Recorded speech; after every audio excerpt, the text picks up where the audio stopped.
What it do, y'all? It's your boy Stank815, and I'm back with another reaction video. Y'all new to this channel, make sure you hit that like, subscribe, share, comment, get notified when I do these reaction videos. Today, we got an attorney speaking about her client that is cool with Kevin Gates. Listen, as usual, I'm not the YouTuber who made this video, so shout out to the YouTuber who made this video. I'm just doing a reaction to it, but this attorney is speaking about the woman that's saying Kevin Gates did all this and that to her, and she got some words to say. So let's get into it, and y'all let me know how y'all feel about this situation. I am Tania Coates Esquire, and I am speaking specifically on behalf of Alvina Alston, who was named in this woman's post and serves as Kevin Gates' publicist. I'm addressing false and defamatory claims recently made by the woman Shyla Hassanoff on her Instagram story this past weekend. Ms. Hassanoff alleged that my client threatened her, but let me be clear. Any comments made by Ms. Alvina Alston during their brief call do not amount to a threat under any legal standard. Wow. In fact, Ms. Hassanoff had been repeatedly calling and texting my client, demanding that she take sides in her personal relationship with Kevin Gates, something my client had no part in. When they finally spoke, the conversation was brief, emotionally charged, and came after continued harassment. Ms. Hassanoff then recorded the private call without my client's knowledge or consent, which is illegal and violated the state law where Ms. Hassanoff was located.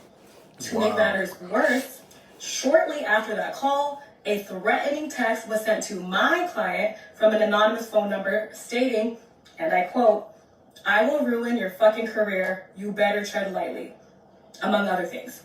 And then just minutes afterwards, Ms. Hassanoff posted the Instagram story defaming and further harassing my client. But after investigation, we've gathered enough evidence to confirm that the threatening message was sent using a third-party messaging app that conceals user identities. However, nothing is ever truly anonymous with technology in this day and age. So we have already issued a legal preservation notice to the app that was used to send the message, requiring them to retain all related data, including the account holder's username, email, IP address, device information, message logs, and timestamps of any deletions. So whether the message was sent directly by Ms. Hassanoff or someone acted on her behalf, this info will become part of the legal record.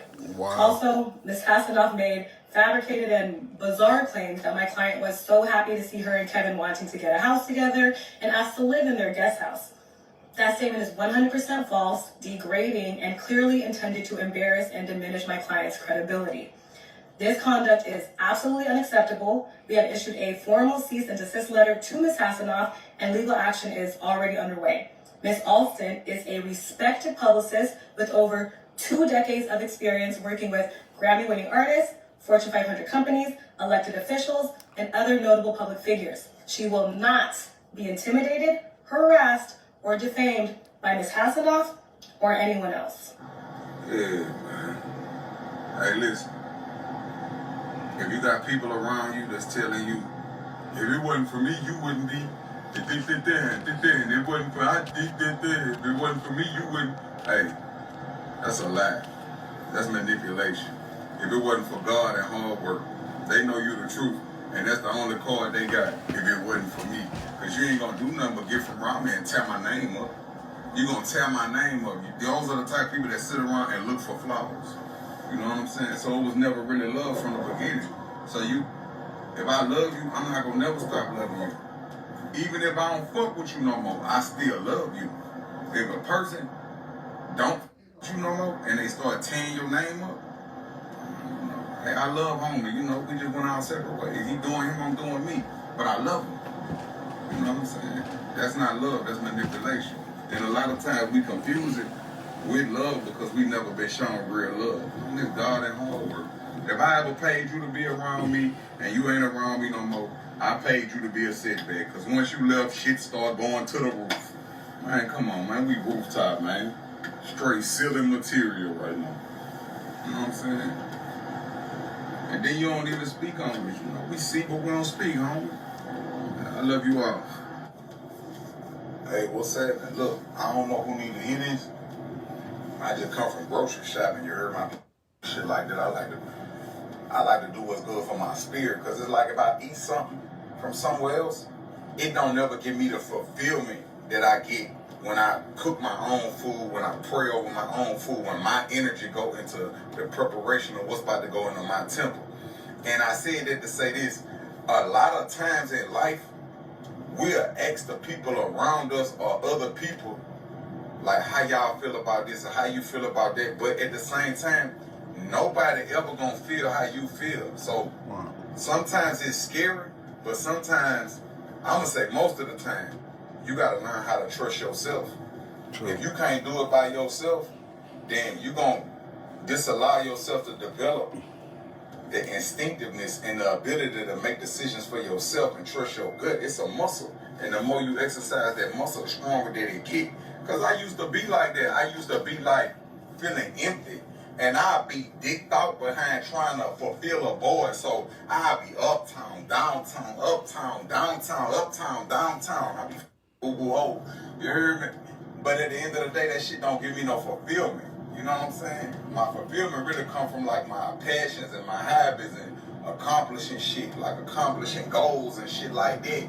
But you know, every now and then I get hot. I ain't gonna lie, you know, I get hot and be ready to swing that bitch every now and then when I get hot.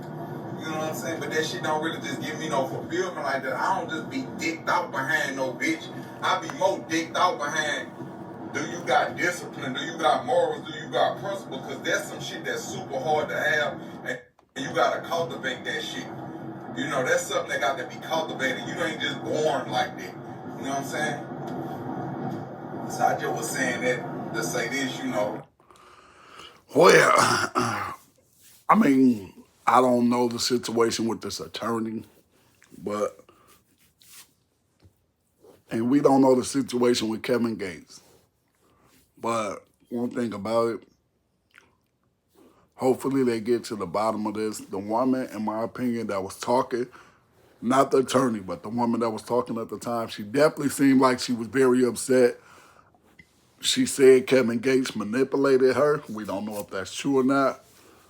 But speaking about the other woman, I don't know, apparently. I mean, we all make choices in life. We just got to live with it and hope and pray we make the right choices. Man, once again, I rock with Kevin Gates. I wish him and Drika would have stayed together, but hey, stuff happened. But this young woman is very mad. I don't know how that's going to turn out, but we're going to see. Y'all give me y'all thoughts and y'all opinion and what this lawyer was saying.